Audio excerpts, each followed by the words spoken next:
Well, hello, everyone. Again, this is Ted Schmidt, Action Coach Northwest, and this is another one of our Business Spotlight podcast. And today, our guest is Dr. Lavleen Samra-Gill, CEO and Executive Director of Symmetria Integrative Medical. So welcome, Dr. Oh, Samra-Gill. thank you so much. I'm excited to be here. Awesome. Well, we are excited to hear all your words of wisdom and insights on being a business owner and being successful in business and all the good things that you're going to tell us today. So here we Oh, go. let's You ready? go. All right. Yeah. First question. If you had to start from square one in business, what would you do differently? Oh, this is such a powerful question because, hindsight, and you go look Well, back and you want to fix everything, which is great, right? What an honor and privilege. But starting with a strong foundation from day one. So really establishing airtight systems, with our team, establishing really clear expectations, investing in leadership early on. I think those are all things that we look back on and I'm like, I wish we would have invested in those factors rather than like trying to carry everything ourselves and fix it and just kind of live in this, we're going to fix one problem and then find another problem and chase the problem. We became kind of like firefighters. We're like, where's the yeah. next fire we need to put out? And that's not our role.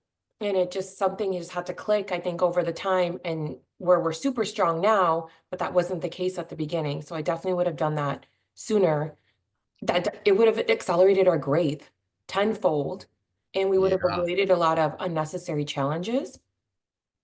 And then you look back, and if those challenges weren't there, we wouldn't grow and we wouldn't have this mindset to say those things, right? So you're like, everything happens for a reason. Yeah. Well, definitely working smarter, not harder type of framework. Yeah, I get it. I get it. Well, that's music to my ears. I love that. And it's being proactive versus reactive.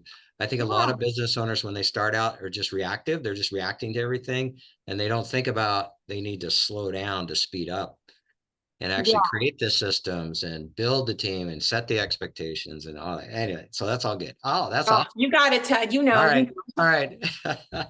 Here we go. Question number two. What have your biggest learnings been as an employer since you began in business? Oh, the first and foremost out of all of it, people are the heartbeat of the organization. And you can have like such an essential, impactful product, and you can have this mission and you can go serve out everybody. But if the right team's not there, the right culture is not dialed in, it's never going to reach its full potential because it's not, we're as leaders, we're not the ones doing everything, right? We need a really strong team like around us to kind of guide and really leaning on their attributes and letting them grow and letting people thrive. That's really important. But if they're not there and they're not dialed into the culture of what you're trying to build and they don't understand their role in that, it doesn't matter. Yeah, the micromanaging had to go. Oh yeah. Yeah, That was yeah. probably number one. And then number two, I think going back to that saying a little bit building on that culture, the culture of the company and the organization is so important. And culture isn't something that we're saying, it's the stuff that we enforce. So we talk about all these things, we can have these amazing core values, we can talk about the mission, and it could be like written on a wall somewhere in the office and you never revisit it. But the things that get enforced on a day-to-day basis, that's culture. And so we had to be really clear at the beginning, what are the behaviors we want to reinforce with our team if we're telling them, hey, these are our amazing core values, and this is the mission that we want to put forth. Yeah. But we're reinforcing all these other behaviors because maybe we're burnt out and we just need things done. And then you let one thing slide and then another thing slides and then just becomes toxic. Mm, wow. I love that. What we enforce day to day. That's good. I'm gonna steal that. Okay. Do it. That's good. That's good. Okay. And I'm taking notes here, so I'm not um okay. Next question. What are some common misconceptions about running a business and how do you address them? Oh, well, there's so many. I think one common misconception when we talk about other people and we share like our schedule, my husband and I run the business together. We're night owls. So we'll be up all night and we go to bed at like 4 or 5 in the morning. And everyone's like, must be so nice to set your own schedule. And I'm like, yes, a huge blessing, but you're always grinding.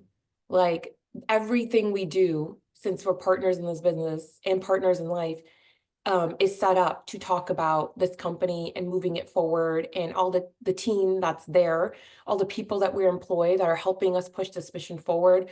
So despite the fact that yes, there's wins that you could set your schedule, our schedule isn't as fun as it looks like, because even when we go on vacation, when we're in the car together or our dinner together, it comes back to like this company because we're just so passionate about it, right? So that's a big thing, I think. Like everyone's like, oh, it must be nice to be able to like go on this vacation. I'm like, yeah, it absolutely is. And we get to do this because we're business owners, but we lead with this company. So even when we're out doing all these great things and we're traveling, our heart is still synced to the business. Our conversations are Mm. still around it. So that part is really big. No one talks about that enough, I think. Yeah, no, they don't. They don't. And that's so true. It's a lifestyle. I mean, it's truly a Yeah. lifestyle. It's We not a like, job. It's a yeah, lifestyle. it And is, people especially when don't you're in it recognize together. it. Yeah, they don't recognize how hard it Oh, is, and they don't recognize the demands. And I had somebody recently tell me that, well, I want to be a business owner, so I don't have a boss. And I'm like, okay. I said, another common misconception, I right? know another common misconception is that, your boss is the business, and your boss is there 24/7, 365. Yeah, we So think of it like our baby. I'm like, this is our yeah, child, and we must yeah, nurture it and love it. And when it's doing something wrong, we have to redirect. oh So yeah, that's how we lead. But absolutely.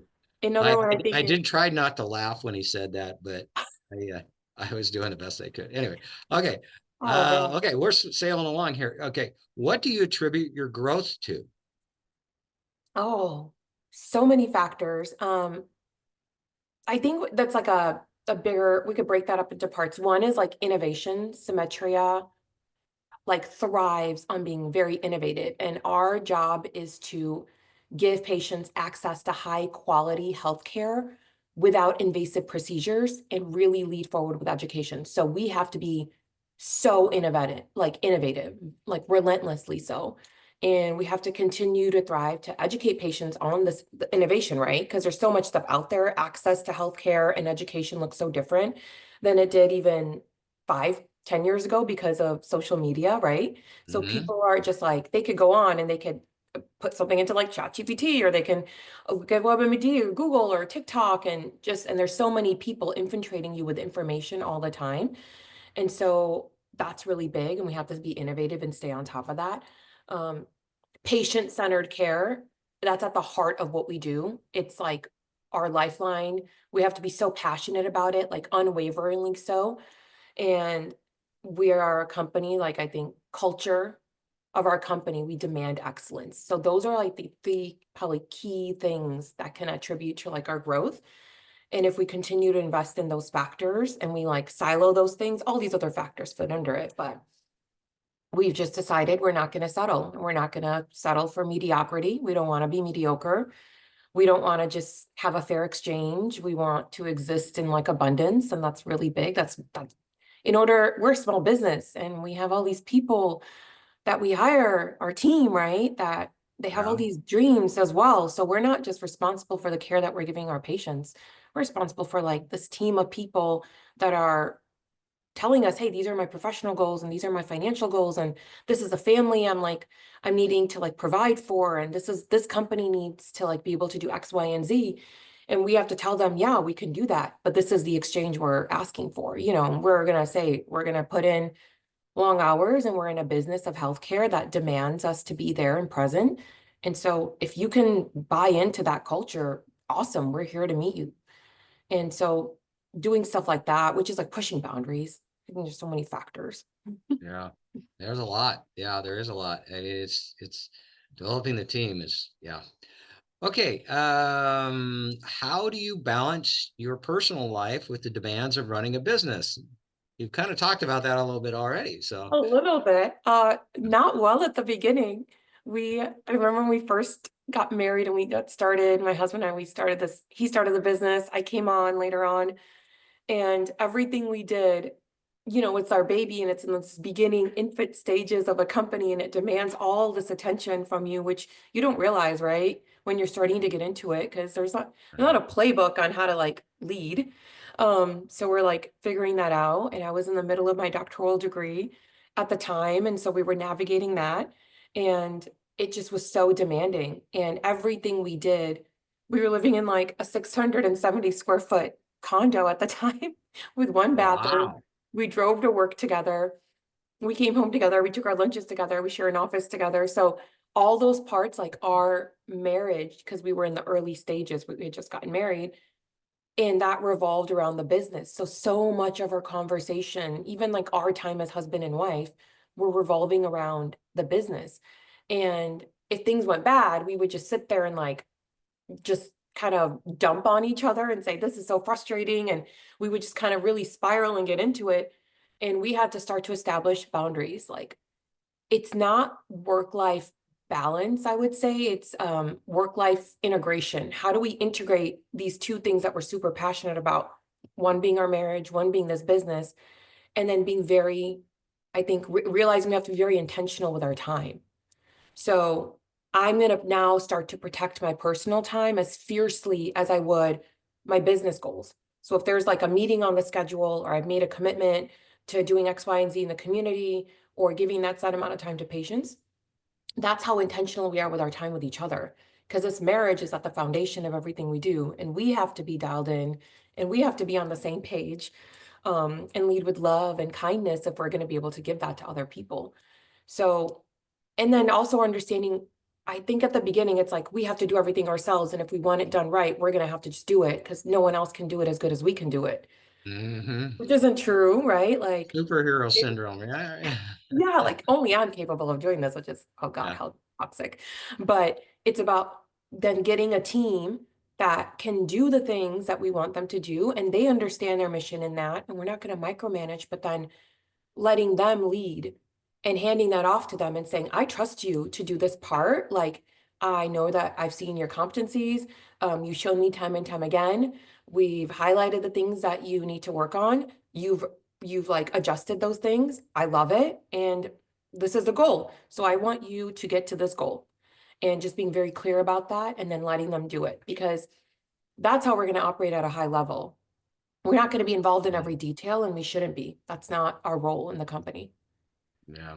I think that's one of the hardest things I see is that the owners letting go of things, just letting go and letting, so, especially delegation of authority. When you Yeah. let them start making decisions, that's a hard one. And yeah, I see it. It's yeah, absolutely true. So, okay, boy, we're sailing along. Okay, what qualities do you look for in employees, and how do you foster a positive and productive work environment? Oh, a big part of that, and we had to shift this at the beginning, even how we hire people, right? Because like we get this resume and this resume looks amazing. And then you get this person in the company and you're like, wait a minute, this is so far from what we thought. Because we start to we have this expectation when you read this resume or you interview, and everyone interviews. Most people like know how to interview really well, right? They're coming in and they're going to put their best foot forward and they're selling themselves to you, and we're selling this company to them if they're like a great candidate. And so you get kind of caught up in that sales exchange. And I think we started switching it later on and hiring for mindset. So attitude, adaptability, commitment, to growth, those things matter more than a perfect resume, because we realize we can teach skills, but drive, integrity, which are a big part of our core values, those are non-negotiables for us. And those are very hard things to kind of shift and change later on in someone. That's kind of like the foundation of like your beingness as a person, right? So, Mhm. and then in order to kind of build this high performing culture, because we have all this incredible team of people in different departments, but we're bringing someone new on, and maybe we'll start to like, oh, maybe they just need more coaching. Maybe we need to retrain. And you could do those things. But if time and time the pattern is that that person's just not willing to do the things that you're asking them to do, the team that's really productive and high functioning and giving it their all, they're going to get frustrated. And then you're going to just start to see a decrease in your company, the company stats, and how they're going to give care and how they're going to start to look at you and say, you told me you wanted all these things, but you're allowing this behavior and this team member is not serving us. So if we want a really high performing culture, we want to make sure our expectations were really clear from the beginning. We reemphasize it at a multi-level kind of, we shifted the way we hire. So now we have this multi-level review process for interviewing. So we set up clear expectations from different people in the company. And then lastly, being like myself and Dr. Gill, the president. And we needed to do that because we're realizing people aren't failing because they're incapable. It's because we didn't define what success is going to look like for them, right? What's the end goal that they're trying to achieve? And the second thing I think we had to do was really look at accountability and ownership and letting them know, hey, we're not going to micromanage. Like, these are the roles and expectations of your position. This is written. We're going to live in this every single way, but we're going to empower you. So I want you to take ownership of your work after you've like been proficient in it, and you're off, the training wheels are off, you're running with it. And how do we get you to continue to grow? And that's the the culture we want to foster. And then recognition and growth. So the high performers in the company, they want to be challenged. No one wants to be stagnant, right? Because that's like the worst thing that can happen when you're really hungry for success and growth. So we want to make sure that we're investing in their development. And then if we are realizing that they're doing such a great job, we're recognizing that. We're seeing their impact. We're letting other people know, hey, look, this is the impact this person is happening. We're recognizing them, and hopefully they're modeling the behavior for other people to step up and like give us like 1,000% of what we're saying. So like they're just constantly staying engaged and hungry, but like they're doing it within themselves, this little ecosystem. Well, I hope people were taking notes there. That was some good stuff. Oh, awesome. Okay. We are sailing on. We got only 2 questions left here. So second to last question. What question should I be asking you that I haven't? Oh man, like these are really good questions. So I feel like you're just like driving this along, but maybe how to handle adversity in business, because every business faces challenges and ownership has its own set of challenges, because at the beginning we weren't business owners, we were employees, right? And we didn't realize like we were like, oh, we're grinding. We're going to put in like 90 hours in the week and we're not going to sleep. And like, we're going to work through lunches. And that's just where we were at, like this burnout mindset, because that's just somewhere along the lines we learned that, right? Like, that's how you're going to be great. And that's not true. And we had all these challenges. And I think the biggest part of what's shifted, if I'm looking back, is how we've responded to those challenges. So instead of looking at all the problems that are presented to us, we're not going to dwell on them. We're going to look at what happened. We're going to then have this mindset of like failing forward fast. So what did we do wrong? Let's recognize it. What do we have to do to reshift? And then not put blame, but like, and then put a real protocol and system in place so then we avoid that in the future, right? And then make sure everyone is agreeing upon that, because the team all needs to know what the changes are, and they need to know when things aren't working. Just like they need to know, hey, these are the wins of the company and we're doing amazing. They need to know when they're not going well, and then sharing that honestly, right? And like being really transparent with your team, because they're in it with you, and allow them to be in it. So I think that part was really big. So we decided to kind of like readjust, get to this like root problem that we have, and then like move forward. So making sure like, I guess resilience isn't just a mindset, it's like strategy. And then bringing key people to the table to help you in strategy, because sometimes we're only seeing a part of it. And we're not in it every day. Like, our role in the company isn't every single day we're in front of the patient, we're doing these things, right? Our role is so different now. So they're the ones, our team, living in this every single day. So bring them into it and let them say, hey, this is what we've noticed. This is what we're thinking is happening. Fill in the gaps. Like, what are you seeing? What would be a good solution since you're living in this environment? And bring them in and then adapt. If they're telling us something, we need to listen. And then if it's not going to work, say, all right, we'll try it. This is what's happened in the past.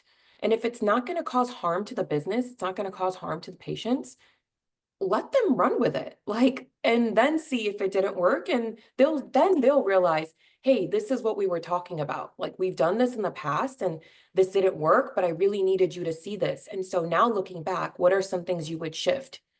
Um, and then it kind of helps them grow that skill set of like looking at what went wrong, because sometimes they can't see that, right? And then problem solving in like an environment where they feel safe, and then encouraged to like pivot and then come up with this whole strategy on their own. And then they'll be able to run with it. And so we just continue to build up all these executives in the business that are taking ownership of their position and the mission of the company. So kind of avoids collapse in the future. Yeah, I love that. I love that. That's, including them really helps create buy-in and gets them involved and lets them make decisions, empower them. I love all that. That's awesome. Okay, last question. Believe it or not, sailing along. Wow. Wow. Okay, where do you see yourself in 5 years? And any words of advice for other business owners who are looking to grow their business? Oh man, the 5-year question. Yeah. Comes along so often, but it's such a powerful question. Because we got to think, right? I like if we have all these dreams and these goals and aspirations, and we don't have a plan to execute them, they're just like a fantasy. So 5 years for us, we want to be, I think we want to provide patients with the SimStar experience. And our team, we actually asked them this question, like, what do we want the impact of Symmetria to be as a small, the small business? And they were like, we want to serve 1 million patients. And we're like, yeah, we want to serve and heal 1 million people. And we want to do it non-invasively. And we want to do it in a setting where we're setting these new benchmarks of standards for patient outcomes. Again, we don't want to be mediocre. We don't want to have a mediocre team, and we don't want to have mediocre outcomes for our patients. And we want to continue to strategize and be super innovative. So we're constantly doing pretty amazing things in the type of services that we offer.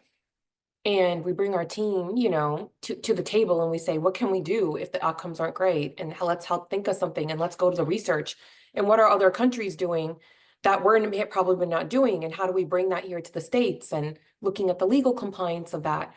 And so that hunger for innovation is key, but being able to bring in a lot of unique, I think, types of treatments and therapies to continue to provide patients with excellent care to get to that number of serving 1 million patients is going to be key. And expanding, like we have 2 locations right now, and we want to continue to grow that. And it's needed more than anything. And I think we have such a great buy-in from like our community, and a great buy-in from like the American people, because I think COVID taught us a lot about healthcare, and it taught us a lot about health, and we got to see like what the big gaps are. And so people are coming in and they're ready to kind of fight for health. And we need to be in a space to be able to accommodate that. So we want to make sure that we're continuing to grow. So in our mind, we want to be able to open up like at least 5 different locations, and build our leadership team and have them take over those locations and build a strong team to be able to serve those people. So from the business perspective, we want that. From a higher perspective of our mission, we've taken something called like the Michelin star experience that everyone like really wants, like the Michelin star restaurants. Like you walk in, and from the minute you walk in, it's like luxury and like this amazing concept of hospitality, and every little thing is just like such a sensory overload of like perfection. And that's what we want our community at Symmetria to be. We want to provide them now with a SimStar experience, is what we're talking about, Okay. and really be able to provide patients with exceptional healthcare and not sacrifice quality and not put a crazy price tag on it, because I mean, health is a human right, and we need to be really mindful of that. And so leading with that with our patients is going to be key. And then for the business side, business owners, oh my gosh, so much, but mastering, I think, the fundamentals is big. Building systems that are going to be scalable, because we get caught up in like the day-to-day, and maybe something will work in X, but if you think about scalability and what you want, it might not. follow the same pattern. For example, we went from one location to two, and then we had to start to figure out how are we going to be communicating between these two locations. And sometimes our patients are seen in one location and then come to another location to finish off their treatments. So in terms of that, we really had to think about how are we going to have those systems in place so we can be scalable, because our original systems weren't set to that. Another example would be we went from everyone working the same shift to having multiple shifts, and doubling our team within 3 months. Like, we did that, which is insane amount of growth. But then we realized, wait a minute, we didn't have systems in place to protect our culture, which is so important to us. So then we had to think about, wait a minute, our communication standards work here, when we're all together and we have access to each other, but they don't work when there's different shifts. And how are we getting information over to the next person? So that part was big. And then creating that culture of accountability. So if you're going to say something and you have a policy, make sure you're sticking to the accountability standards of that policy, because they have to be black and white, because as you continue to grow and you're living in a gray area, it's not going to be fair, and the team's not going to know when you're going to like lean on gray and when you're going to say, nope, this was protocol and you didn't follow protocol, right? And then the other part of that is like never losing sight of the mission and making sure the team understands the mission of the company and what their product is to that mission, day in and day out. And then taking care of yourself in the meantime. That part's really big, because like a weak leader is never going to grow the business, right? If we're giving from a cup that's empty, it's not going to work. And that burnout culture is not fair. It's going to burn out the team. It's going to burn out you. And the patients are going to feel it. And at the end of the day, this is why we're here. They're at the heart of what we do. So we really need to like focus on that. But I think there's so much to kind of even get in deeper, but maybe that's like the 30,000 foot perspective there. That's good. That's good. I love that. Weak leaders don't grow the business. Yeah. Yeah, that's good. That's another one I'm going to steal. That's excellent. So, Oh, cool. Do it. well done. I got some awesome notes here. I hope everybody else did too. Great job. And I want to thank Dr. Lavleen Samra-Gill, CEO and Executive Director of Symmetria Integrative Medical. So Oh, thank you thank you so very much, much for Tom. being our guest. Oh, thank you. This was so fun. Awesome. Well, we will see you around the business community, I'm sure. And thank you again. Great insights. That was awesome. Take care, Oh, everybody. We'll talk bye. again soon.